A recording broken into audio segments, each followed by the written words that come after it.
தாய் தமிழ் உறவுகளுக்கு வணக்கம். அமைச்சர் சாத்தூர் ராமச்சந்திரன் பதவி தப்புமா இன்று தீர்ப்பு என்ற தலைப்பில் இந்த காணொளியை காண்கிறோம்.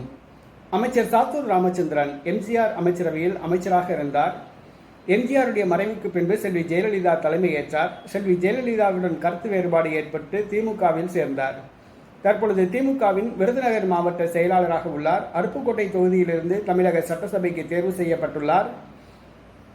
மேலும் தமிழக அமைச்சராக உள்ளார். இந்த சூழ்நிலையில் அவர் மீது சொத்து குவிப்பு வழக்கு தொடரப்பட்டது. விசாரித்த சிறப்பு நீதிமன்றம் அவருக்கு விடுதலை அளித்து தீர்ப்பளித்தது. ஆனால் வழங்கப்பட்ட தீர்ப்பில் சந்தேகம் ஏற்பட்ட காரணத்தினால் அமைச்சர் சாத்தூர் ராமச்சந்திரன் சொத்து குவிப்பு வழக்கை தானாக முன்வந்து விசாரித்தார் சென்னை உயர்நீதிமன்ற நீதிபதி ஆனந்த் வெங்கடேஷ். அவருடைய விசாரணையில் அனைத்து விசாரணைகளும் விசாரித்து முடிக்கப்பட்டுவிட்டன. இன்று காலை 10:30க்கு அமைச்சர் சாத்தூர் ராமச்சந்திரனுக்கு தீர்ப்பு வழங்கப்பட உள்ளது. அமைச்சர் சாத்தூர் ராமச்சந்திரன் அவர்களுக்கு தீர்ப்பு எப்படிப்பட்ட தீர்ப்பு வழங்கப்பட உள்ளது என்பது தெரியவில்லை.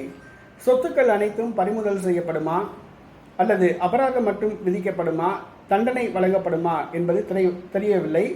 சிறை தண்டனை வழங்கப்படலாம். 2 ஆண்டுகள் அல்லது 2 ஆண்டுகளுக்கு மேல் அவருக்கு சிறை தண்டனை வழங்கப்பட்டால் இன்று தன்னுடைய அமைச்சர் பதவியை இழப்பார்.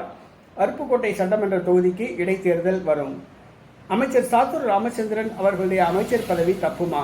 இன்று காலை 10:30 மணிக்கு தெரிந்துவிடும். சற்று பொறுத்திருந்து பார்ப்போம். தீர்ப்பு விரைவில் வந்துவிடும்.